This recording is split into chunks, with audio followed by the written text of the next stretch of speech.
ಈಗ ದರ್ಶನ್ ಸರ್ ತುಂಬ miss ಮಾಡ್ಕೊಳ್ಳೋದಂದ್ರೆ fans ಜೊತೆ ಸಿನಿಮಾ ನೋಡೋಕೆ ಆಗಲ್ಲ ಅವರು, ಅದಂತೂ ಗೊತ್ತಿರೋ ವಿಚಾರನೇ. ಥಿಯೇಟ್ರು ಜವಾಬ್ದಾರಿ ನಾವುದು ತಗೊಳಕ್ಕಾಗಲ್ಲ.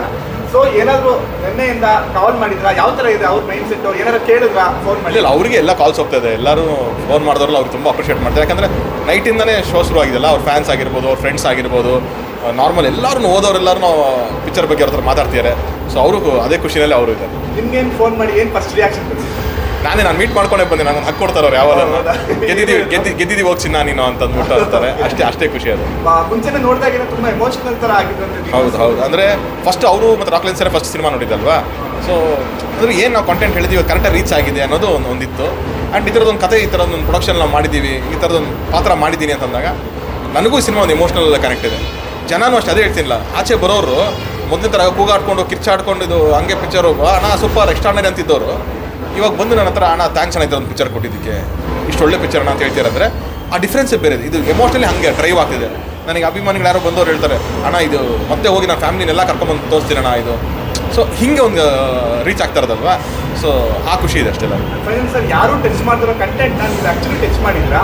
ಸೊ ತುಂಬ ರೇರು ಈ ಥರ ಕಂಟೆಂಟ್. ರೈತರ ಬಗ್ಗೆ ಅಂದರೆ ಉಳುವವನೇ ಭೂಮಿಯ ಒಡೆಯ ಅನ್ನೋದೊಂದು ಲೈನು, ಆಮೇಲೆ ಜಾತಿ ಪದ್ಧತಿ ಬಗ್ಗೆ ತುಂಬ ಕಮ್ಮಿ ಸಿನಿಮಾಗಳು ಬಂದಿದೆ. ಹೌದು. ಸೊ ಅಂದರೆ ಕಮರ್ಷಿಯಲ್ ಲೆವೆಲಲ್ಲಿ ಹೇಳಿರಲಿಲ್ಲ ಅದನ್ನು ಯಾವುದನ್ನು. ತುಂಬ ಆರ್ಟ್ ಫಾರ್ಮಲ್ಲಿ ಕೆಲವೊಂದು ಕಡೆ ಟಚ್ ಮಾಡಿಬಿಟ್ಟಿದ್ರು. ಅದನ್ನೇ ಈ ಥರ ಇಶ್ಯೂಗಳು ತುಂಬ ಇವತ್ತಿನವರೆಗೂ ಸಮಸ್ಯೆ ಇರುವಂಥದ್ದೇ. ಅದನ್ನು ನಾವು ದೊಡ್ಡ ಸೂಪರ್ ಸ್ಟಾರು ಒಂದು ದೊಡ್ಡ ರೀತಿಯಲ್ಲಿ ಹೇಳಬೇಕು ಅಂತ ಪ್ರಯತ್ನ ಪಟ್ಟಿದ್ದೀವಿ. ಅದೇ ಕತೆ. ತರುಣ್ ಸುಧಿ ಅವರು ಆ್ಯಕ್ಟ್ರಿ ಕೊಟ್ಟಿದ್ದಾರೆ. ವಾಟ್ ನೆಕ್ಸ್ಟ್ ಅಂತ ಕ್ವೆಶನ್ ಅಂದರೆ ನನಗೇನಿಲ್ಲ ಬರ್ತಾರೆ. ನನಗೆ ಫಸ್ಟ್ ಸಿನಿಮಾನು ಹಾಗೇನೆ, 3ನೇ ಸಿನಿಮಾ ಆದರೂ ಹಾಗೇನೆ, ಅದು 100ನೇ ಸಿನಿಮಾ ಆದರೂ ಹಾಗೇನೆ. ನನಗೆ ಅದೇ ಭಯ, ಅದೇ ಭಕ್ತಿ ಇರುತ್ತೆ. ನನ್ನ ಕೆಲಸದ ಮೇಲೆ ಶ್ರದ್ಧೆ ಇದ್ದೇ ಇರುತ್ತೆ. ಒಂದು ಸಿನಿಮಾ ಚೆನ್ನಾಗಾದರೆ ಇನ್ನೊಂದು ಸಿನಿಮಾ ಸಿಗುತ್ತೆ ಅನ್ನೋ ದಾರಿ ಉಟ್ಕೊಳ್ಳುತ್ತೆ ನನಗೆ. This is my profession. ನಾನು ಇದೇ ವೃತ್ತಿನಲ್ಲೇ ಬಂದಂಥವ್ರು. ನನ್ನ ತಂದೆ ಕಾಲದಿಂದ ಇದೇ ಪ್ರೊಫೆಷನಲ್ಲಿ ಬಂದಂಥವ್ರು ನಾವು. ಸೊ ಇದ್ರ ಮೇಲೆ ಒಂದು ಪ್ರೀತಿ ಇದೆ ನನಗೆ. ಈ ಸಿನಿಮಾ ಗೆದ್ದರೆ ನನ್ನ ಪ್ರೊಡ್ಯೂಸರ್ ಖುಷಿ ಆದರೆ, ಜನ ಖುಷಿ ಆದರೆ ನಂಗೆ ಸಾಕು. ನೆಕ್ಸ್ಟ್ ಹಂಗೆ ಮುಂದಕ್ಕೆ ಹೋಗ್ತೀನಿ ಅಷ್ಟೇ. ಮತ್ತೊಂದು ಸಿನಿಮಾ ದರ್ಶನ್ ಜೊತೆ ಮಾಡ್ತಾರಾ? ಅವಕಾಶ ಅವ್ರು ಕೊಟ್ಟರೆ ಕಣ್ಣು ಒತ್ಕೊಂಡು ಮಾಡ್ತೀನಿ. ರೆಡಿ ಜಸ್ಟ್ ಸ್ಕ್ರಿಪ್ಟ್ ಏನಾದ್ರು ಅಲ್ಲ, ಈ ರೆಡಿ ಅಂತಂದರೆ ಆಗಲ್ಲ, ಹಂಗಾಗಲ್ಲ. ಲೈನ್ಸ್ ಮಾಡಿಟ್ಕೊಂಡಿರ್ತೀವಿ. ಸೊ ಅದು ಯಾವ ಟೈಮಲ್ಲಿ ಅದು ಏನು ಇದು ಸಿಚುವೇಶನ್ ಇರುತ್ತೆ, ಏನು ಟ್ರೆಂಡ್ ಇರುತ್ತೆ ಅದೆಲ್ಲ ನೋಡ್ಕೊಂಡು ಯೋಚನೆ ಮಾಡಬೇಕು. ಸಡನ್ನಾಗಿ ಅದು ವಿಷಯ ತೊಗೊಳಕ್ಕಾಗಲ್ಲ. ಸೊ ಲಾಸ್ಟಾಗಿ ಆರಾಧನಾ ಅವ್ರ ಬಗ್ಗೆ ಕೇಳಲೇಬೇಕು. ತುಂಬ ಚೆನ್ನಾಗಿ ಆ್ಯಕ್ಟ್ ಮಾಡಿದ್ದಾರೆ. ಫಸ್ಟ್ ಸಿನಿಮಾ ಅಂತ ನಿಜವಾಗ್ಲೂ ನನಗೂ ಅಂತ ಅನ್ನಿಸ್ತಿಲ್ಲ. ಆ ಒಂದು ಮೆಚುರಿಟಿ ಆ್ಯಕ್ಟಿಂಗು ಸೊ ನೀವು ತಗ್ಸಿದ್ದೀರಾ ಅಂತಲೇ ಹೇಳ್ಬೋದು.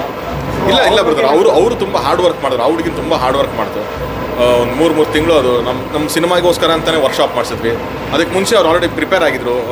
ಬಾಂಬೆನಲ್ಲೆಲ್ಲ ಆ್ಯಕ್ಟಿಂಗ್ ಕ್ಲಾಸಸ್ಸು, ಡ್ಯಾನ್ಸ್ ಪ್ರಾಕ್ಟೀಸಸ್ ಅವೆಲ್ಲ ಮಾಡಿದರು. ಆ್ಯಂಡ್ ಅಂಥ ದೊಡ್ಡ ಲೆಗಸಿಯಿಂದ ಬಂದಿರೋಂಥವ್ರು ಅವರು.